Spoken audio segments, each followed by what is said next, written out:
Tonight, he's drunk. I knew. Hey there, YouTube. SkepticalRoot. Yeah, I did that thing again because, like I said, maybe it'll be a thing. Who knows?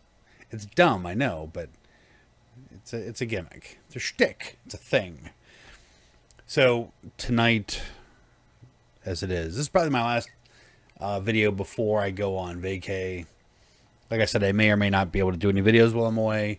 We'll see how that goes. I am taking a laptop, and I do have a couple of phones I'll have with me. Just whether or not I'll actually have time to sit down or find somewhere quiet to record something at least for a few minutes. That may be my shortest one, if I can do at least one while I'm gone.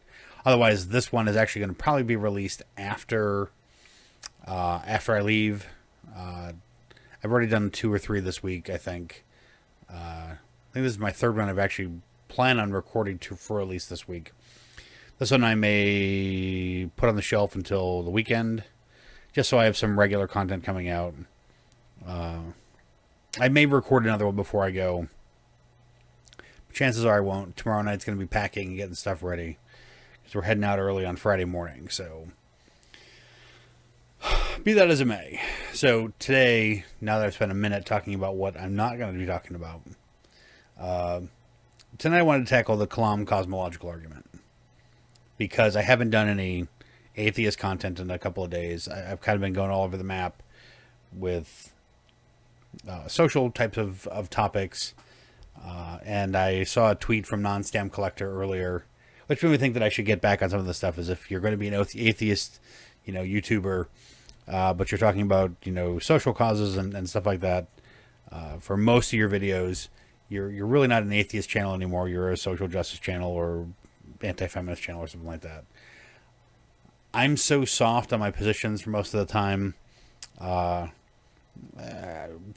in that particular social group. I kind of look at all the arguments in terms of Aikido. You throw a punch, you throw an attack, and it's guiding it to where it needs to go instead of directly confronting it. I think that there's a lot of confrontation that goes on in that circle that isn't necessary, but certainly makes good drama and good videos on YouTube. But Kalam is quite another story. It is probably one of the favorite arguments of Dr. William Lane Craig. From Wikipedia, as opposed to from Peter Kreeft's website. The basic premises are the same, but the Wikipedia also includes Craig's version of it, which I'm going to talk about both kind of together. They have the same problems, broadly speaking. Over here on my second monitor, I will read the form of the argument. Craig states the Kalam cosmological argument as a brief syllogism, most commonly referred to as follows. 1. Whatever begins to exist has a cause. 2. The universe began to exist. Therefore, 3. The universe has a cause. From the conclusion of the initial syllogism, he appends the further premise and conclusions based upon ontological analysis of the properties of the cause. 1. The universe has a cause. 2. If the universe has a cause, then there is an uncaused personal creator of the universe. Then an uncaused personal creator of the universe exists, who sands the universe in beginninglessness, changelessness, immaterial, timeless, spaceless, and enormously powerful. Therefore, an uncaused personal creator of the universe exists, who sands the universe is beginningless, changeless, immaterial, timeless, spaceless, and enormously powerful. Now, we'll get into the ex nihilo parts here in a minute. First off, from premise 1, whatever begins to exist has a cause. Honestly, I don't know of anything that begins to exist. At one point, we know we go back far enough in the Big Bang cosmology to a Planck second after expansion begins, when we finally have some kind of understanding that this is the first piece of time. But before that, there is no time. So we have no way of knowing, understanding precisely what happened in that point. We probably could figure it out, especially because there's nothing that says we couldn't go back beyond that point, beyond that zero, a Planck second before it occurred, for example. But time began with the existence of the space that we exist in, as far as we can tell. But within that beginning, if you will, everything has been. With the beginning of time, there was already all the energy that would exist in the universe. All that energy in its forms of matter as they began to form. It was all there. It was still all there. It is all part of this ongoing process, that there is no before that time. How can you possibly then say that whatever begins to exist has a cause? Because from the time that there was any time to be before, there was always everything. And I don't know how you determine if something comes into being. How did I come into being? Was it when my parents, egg and sperm came together? Or was it with the ham sandwich they ate the week before that made one of those components? Or the pig that made up that ham? Or the corn that pig ate? Or the soil that corn grew in? Etc., etc., etc. Back to, there was always just a transformation. There was never a point where suddenly I was something, other than when I became aware of when I was something. And even that wasn't a day. There wasn't a day when I sat down and suddenly said, you know what? I'm able to ponder my own existence. It just suddenly, it was by increments, it was there. And that's kind of how everything is in the universe. We can shape things into a chair, but when does it become a chair? When we conceive of the chair, let's say we have a tree, and we cut the tree down, and we make wood planks out of the trunk of the tree and the branches and spindles and rods, and we put them together. Then, is it a chair yet if we're making the wood into a chair, or is it some other type of thing before then? At what point does it become the chair? When I have the idea, or when I finish the chair? What if it's almost done? What if I haven't stained it yet, or I haven't sanded it yet? It still looks like a chair, it still functions like a chair, but is it a chair at that point? What if I only have the seat part done in the back and I don't have the legs on yet? Or I only have two of the legs on? Is it still a chair? When does it achieve chairness? Just like what could begin to exist. When does it begin to exist? Surely things have causes. There's a cause and effect that we know intuitively throughout the universe. But that doesn't necessarily mean that is always the case. We can assume that that's the case. However, assuming that is always the case wouldn't necessarily be all that scientific. Because then it would have to be a falsifiable position, and we'd have to find some way to falsify that. But since everything, as we know, seems to have existed since what is literally the beginning of time, we can't show that. At least not by any way that we can understand as of yet. So, did the universe begin to exist? Well, there was a time and place, or there's a time or point in time when suddenly there was a universe. But before that, there wasn't a before. So how can we say that there was necessarily the universe began to exist? It could have existed at some point in some other form. And I'm going to quote this based on what I have heard about it, because I haven't seen any papers on it.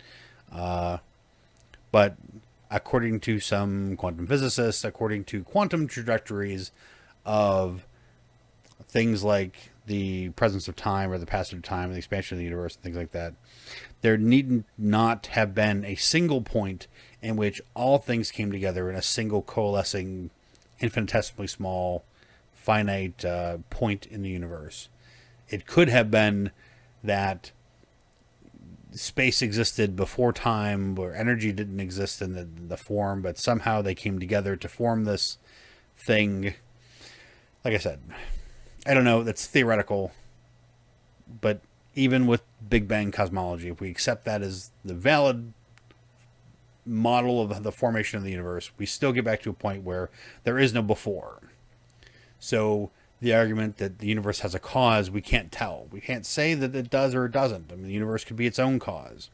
Or, as Matt Dillahunty has used before, this idea of universe creating pixies, which completely negates the rest of William Lane Craig's suppositions about a beginningless, changeless, immaterial, timeless, spaceless, and enormously powerful God, because his universe creating pixie has one purpose, which is to sacrifice itself just so that a universe can exist.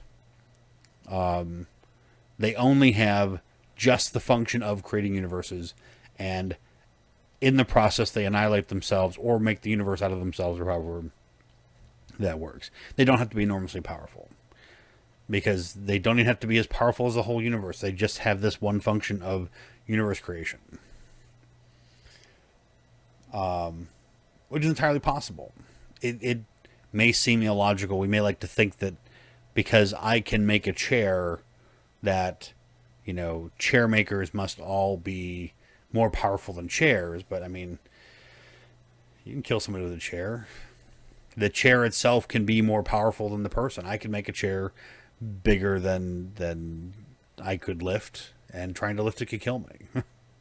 If you're looking for agency in something like that, you have to have this rationalness to the agency that you're talking about, where it can be something that can be known. We don't know of any agency that can't be known. The whole idea of the formation of religion in human societies is this notion that we are the ones who attribute agency to something are more likely to survive in more primitive scenarios. Often use the analogy or the story or the image of a rustling in the bushes. If you assume it's a lion and run away, and it's not something that's going to eat you, you're still alive.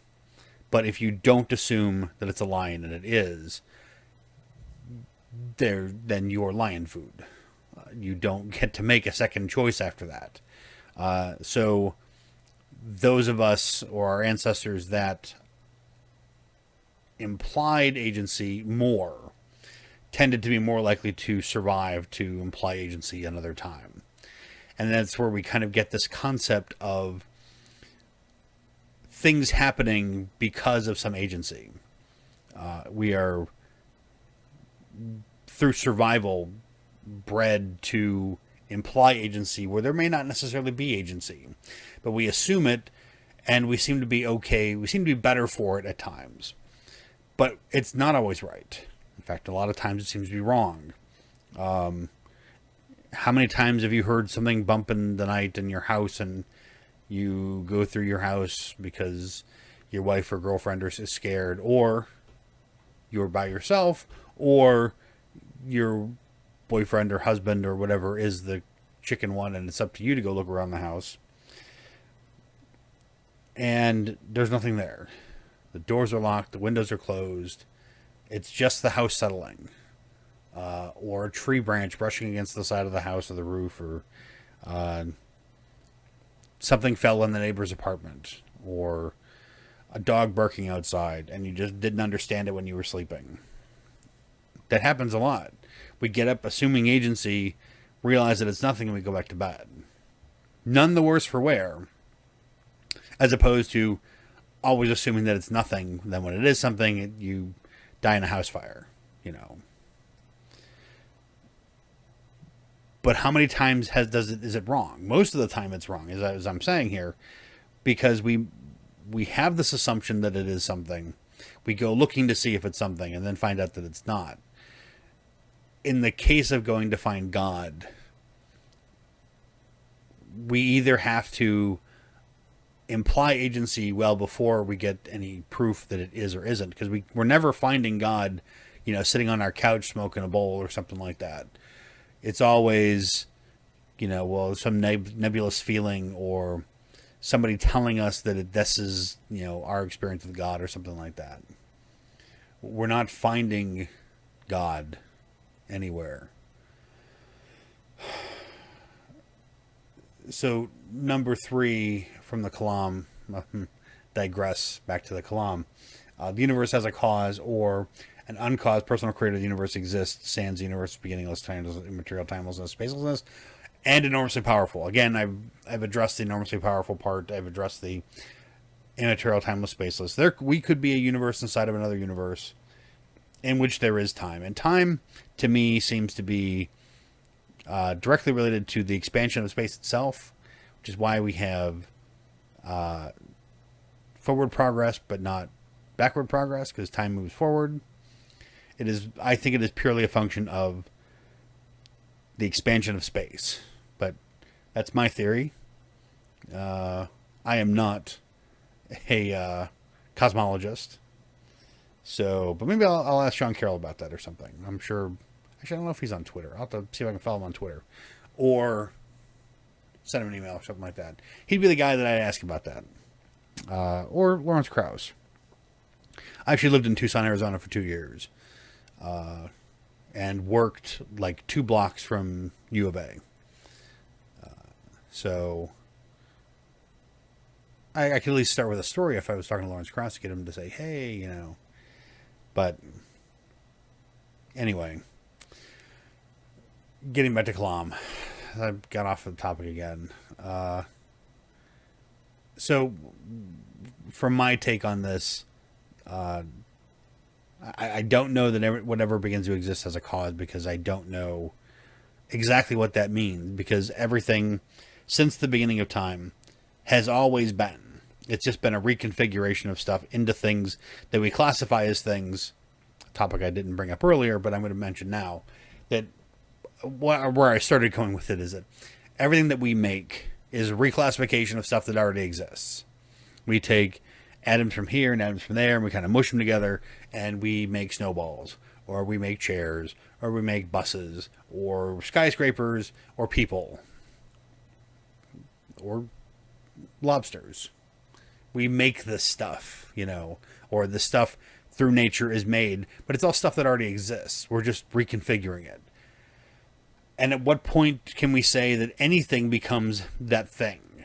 When somebody recognizes that it's a thing? You know, does a chair when someone recognizes that it's a chair? Can it be a chair before we recognize that it's a chair because, you know, it's supposed to be a chair? I don't know. Is bench a chair? Is a cushion on the floor a chair? Is a pile of rugs a chair? They all serve similar functions and purposes, but they look different and are technically different things. Would a nesting table be a chair if it had a back on it? Or it didn't have a back on it, because it could be a stool, which is a type of chair.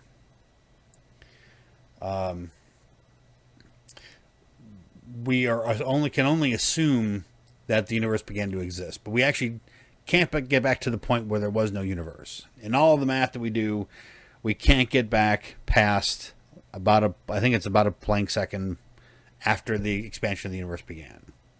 The math fails at that point. You know, I don't know if the infinities get too large or the zeros get too small, but past that point, we don't know what happened. We don't know where it came from, when it happened. We just know that at a certain point, everything was not in an infinitesimally small point.